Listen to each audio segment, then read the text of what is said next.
What is up, everybody? Welcome back to Dudes Who Bet Daily. We've got a full house today. We've got not only Aaron Halterman over here, we got Papa Dude down below, we got Magic over there in that corner, maybe that corner, whatever corner it is. We got a ton of sports bets, and we have a ton of breaking news as well. We're going to start out with two stories that I'm actually really interested to get a couple opinions on here. So first off, I know Aaron, Papa Dude, huge college football fans. It looks like we're headed to two super conferences, UCLA, USC, headed to the Big Ten. What do you guys think here? Take it away, Papa Dude. Well, I think, and this is my passion, college football. I think Aaron would agree. I think it's our passion. I'm sick about it. And I just think the end of college football, we don't have college football anymore, in my opinion. We just as well have pro football. Yeah. That's what it feels like to me. And, this bullshit, you hear all of these college presidents, we're all about the athletes. We're all about, this is such BS bullshit. You're all about money. That's all it is. Yeah. Okay. USC, UCLA. Okay. You're going to go to Rutgers and play a basketball game on a Tuesday night. And then you're going to fly all the way back home. Okay. You're going to miss 3 days of school. That don't make a shit. They don't care. It's all about money. I mean, it's not good for the athlete. I don't care what anybody says. It's not good for them. It's all about money. And what about the Pac-12? I mean, I don't care anything about the Pac-12. Magic's out there.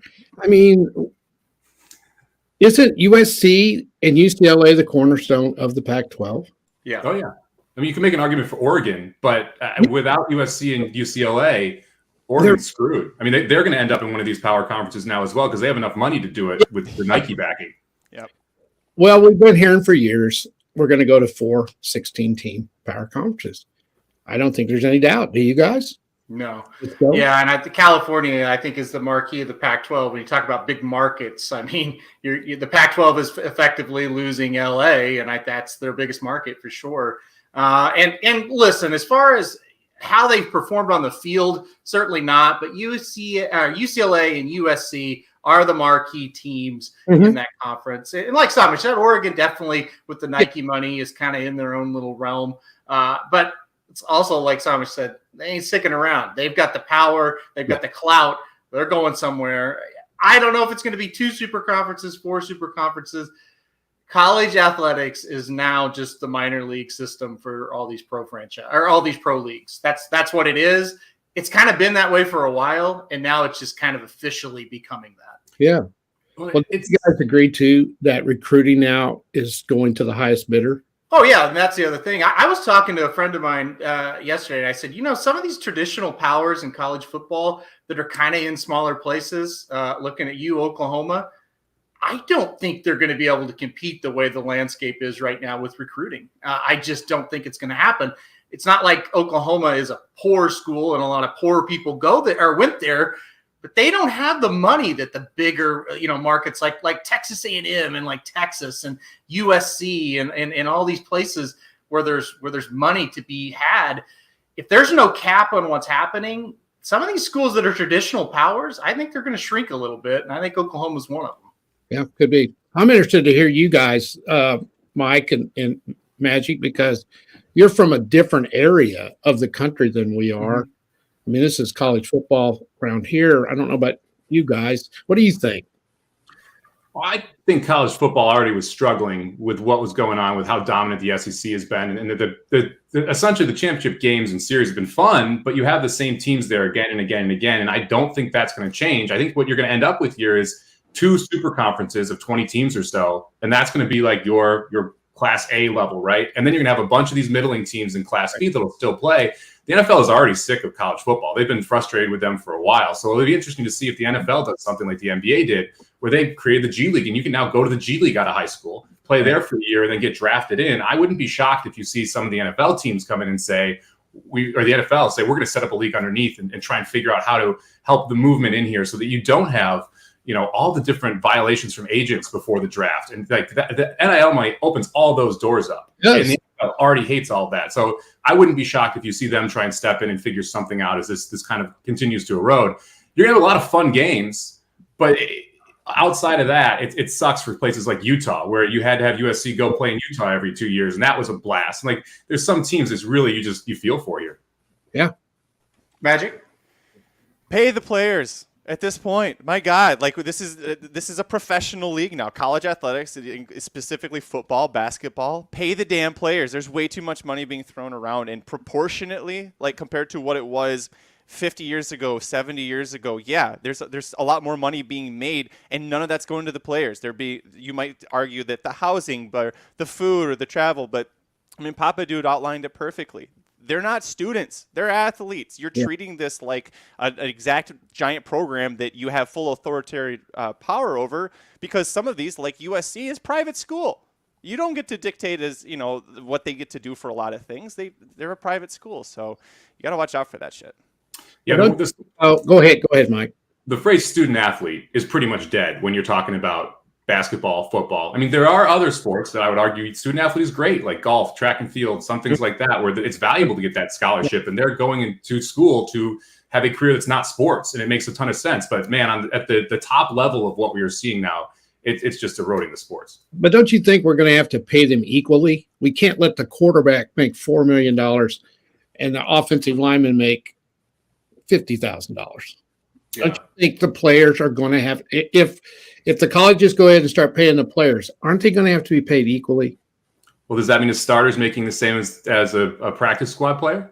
Well, I think if you're on, I don't know. That's a very good question. That's where it gets really tough, because you're right. Like if you look at 11 starters on the offensive side, yeah, but so a scholarship player and a walk-on, let's say, for example.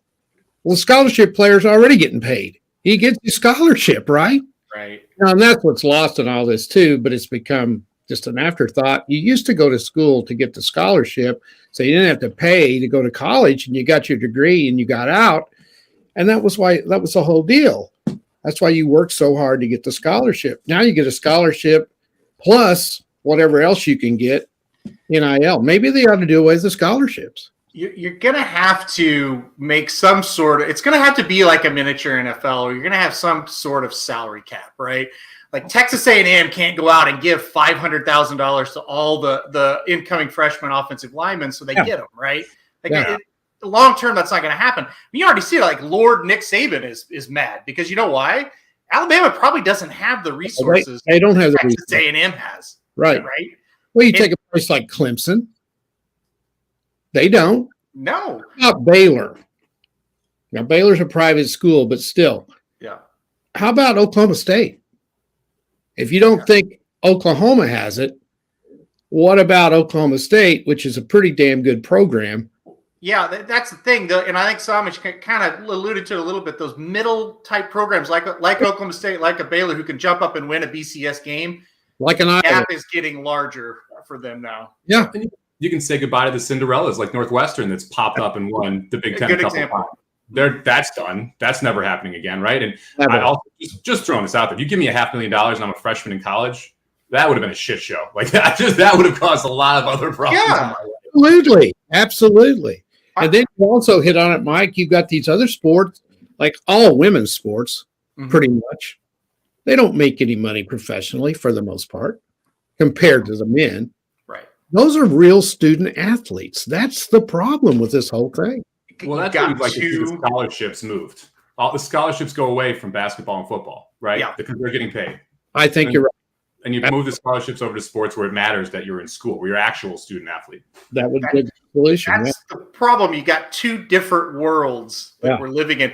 And unfortunately, these moves are being made for the conference changes for football, basically. And let's face it, for the money and for football purposes and for the TV contract. And football makes the money. Yeah, everybody's securing that part of the pie, right, for them, so to speak. But unfortunately, what Papa Dude kind of alluded to, nobody's thinking about anything outside of football. You think about the travel for football. Well, it's once a week. It's on a weekend, and you're only doing it 6 times or 5 or 6 times a year.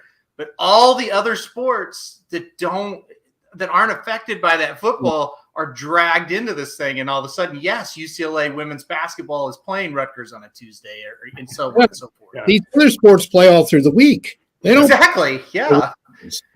And and these kids are going to be all over the place, and it's nuts. I mean, it's a long way from L.A. to Rutgers. It is. And it's a long way from L.A. to anywhere in the Big Ten. Exactly. It's also a 9-hour flight when you factor in the time change from LA if you're going east. So it's a tough flight to take as well. All right, we're going to pivot here, talk a little bit. We're quick shows here, so we're trying to hot take this thing. We're going to pivot over to Kevin Durant, who decided yesterday he wants out with 4 years on his contract from the Nets. There's a couple teams interested. The Phoenix Suns, I guess, is the leading package right now. Talking about Ayton and Bridges plus picks for Durant.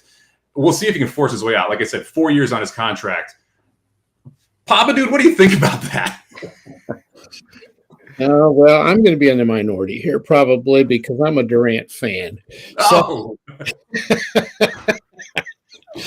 I'm the only Oklahoma City Thunder fan that thought he did the right thing.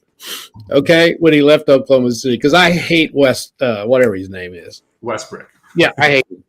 I think he's the most selfish player I've ever seen in my life. So all Oklahoma City Thunder fans that are listening, all three of you, can blast my ass up one side and down the other. I wouldn't play with that son of a bitch either.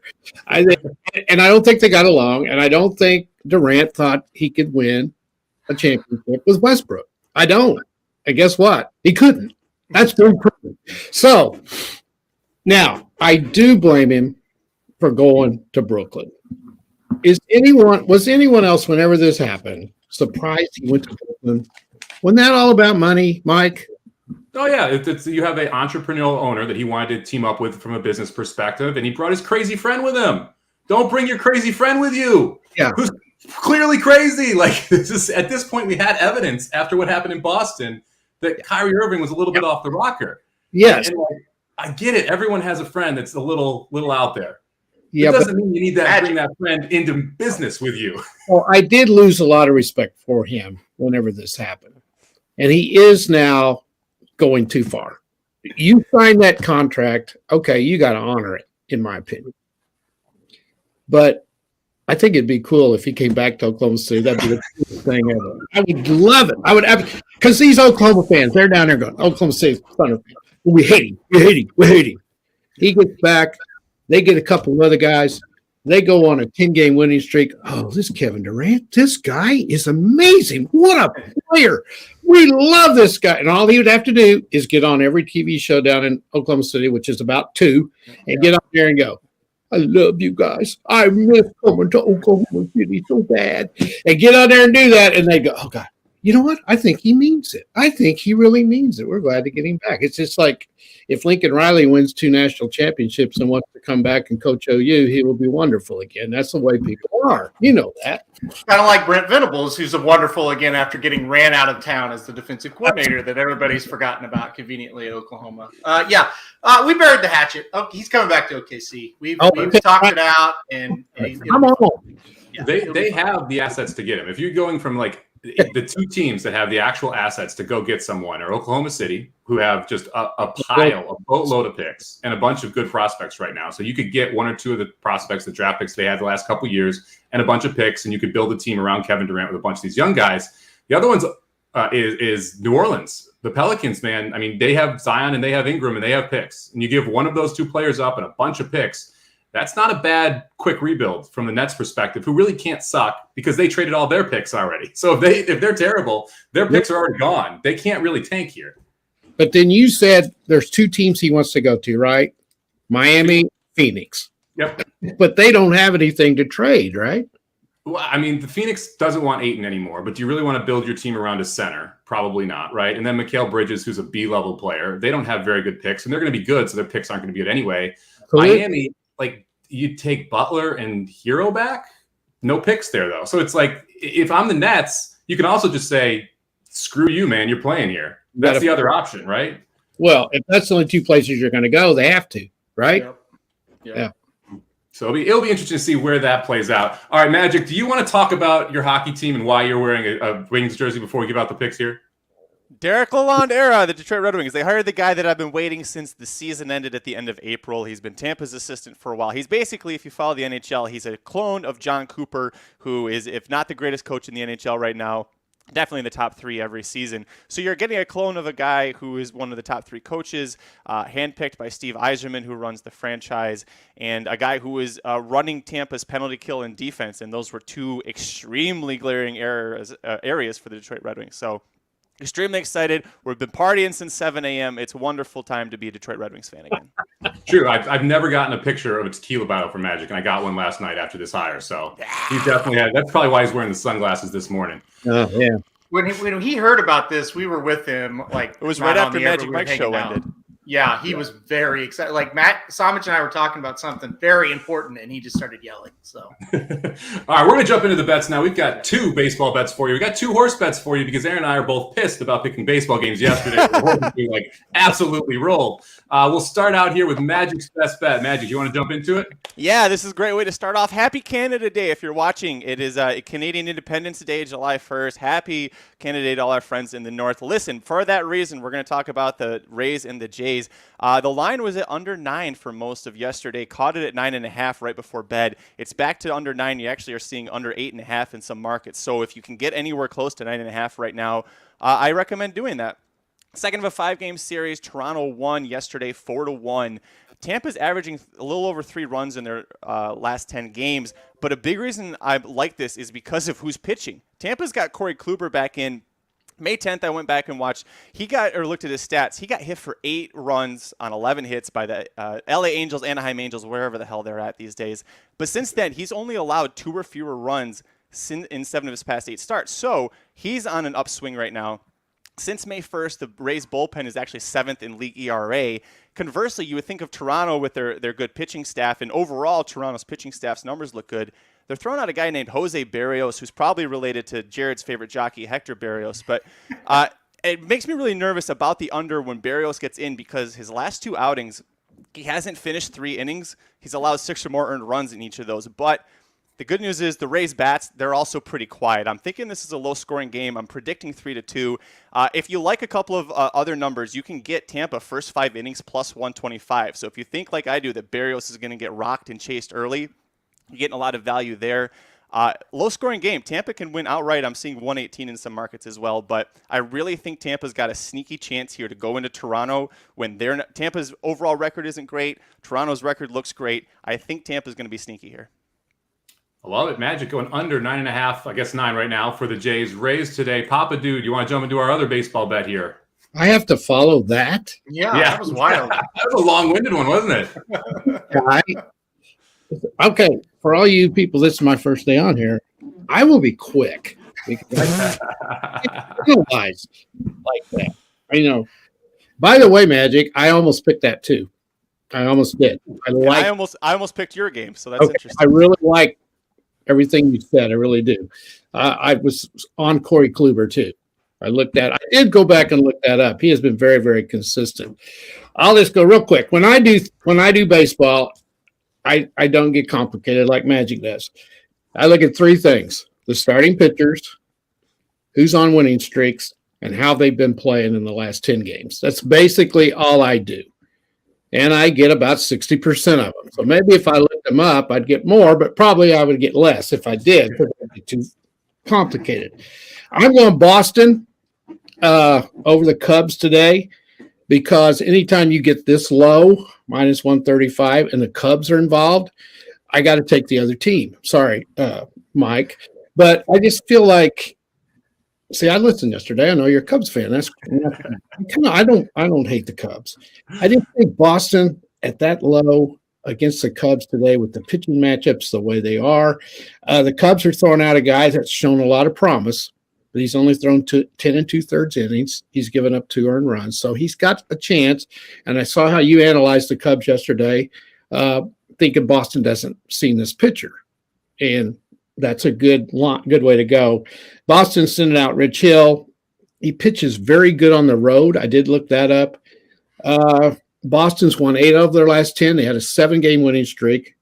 Then they lost 2, and they came back and won. So a lot of times when you win 7 in a row, you lose a couple, then you get back on track again. They've been playing very, very well. Cubs have been playing pretty good too. They've gone 5 out of 8. But I think it's worth a chance to take Boston over Chicago today. Chicago shot their wad yesterday as well, putting up a 15 spot on Cincinnati. So hopefully they don't have any runs left in the holster there. All right, now we're gonna head over to the horse racing track here. Aaron, tell us about this horse you texted me about this morning. Well, listen, I was super pissed at myself yesterday because I wanted to use the 4-horse in the 9th race at Belmont Park. And I blamed you on Twitter, Somich, but I didn't think he'd be above even money as well. So we didn't do that. And of course, he was 6-5 and he wins. So I was really mad because I played the Brewers instead and they lost 8-7 and they left 2 runners on in the 9th. Anyway, let's go to race 7 today at Belmont Park. I'm going to go with the number 3 Saint Selby to get the win here. This horse, when running on the dirt, has been fantastic. Has won 3 or 4 races on the dirt. They tried the turf once, didn't really work out.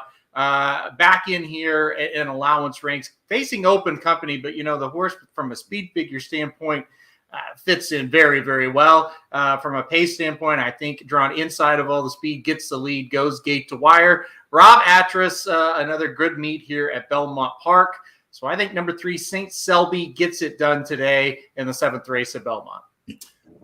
Carmouche is going to send. He's going to have to go gate to wire. It's an interesting horse to use there. I think you're going to get that 2-1 price too. So hopefully we can get somewhere near that.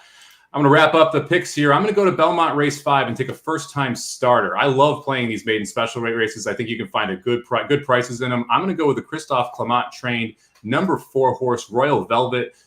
This is a horse that is sired by Collected. We haven't seen a ton from Collected yet, but the grandsire is City Zip. City Zip is very good early, very good turf sprinting. And the Dam family is actually excellent turf sprinting. You've got a grade 2 winner, multiple stakes sprinting on both the turf and the dirt with 11 wins. And this horse is a half to Voodoo Zip. So Voodoo Zip is one of the 2 horses that come out of Moonshine Magic. And he's got 4 wins, 2 seconds, all on turf, earned over 700,000. Clement's firsters are firing right now. You get Rosario up, and you're going to get a decent price because the field is a little bit salty. So I'm going to go with the 4-horse Velvet Magic in Belmont's 5th race at 7-2. That's going to be a heck of a race today. There's some really nice runners in there. I was with you. I had Royal Velvet on top as well. Kind of toyed with maybe not make it the best bet, but maybe, thinking, that price is going to be what you want. Yeah, there's some good horses in there. That'll be a good one. All right, so we're going to wrap it up here with a quick recap of the picks for the week. We're 1-4. Papa Dude coming through for us yesterday with Houston. So Aaron's going to Belmont, race 7, taking the 3-horse. Papa Dude taking the Red Sox, -135. Magic on the under in the Rays Jays. And I am taking the 4-horse in the 5th race over at Belmont. Make sure you comment below on this video. Let us know who your best bets are. We're going to hopefully get some people long-term on this show. We'll be live every Wednesday through Sunday with at least 2 of us, hopefully 3 or more every day, talking about the newest or the biggest topics in sports and then who we're betting on that day. So thank you very much, everybody, for joining us. For Aaron Halterman, Papa Dude, and Magic. Appreciate y'all attending. We'll see you guys tomorrow.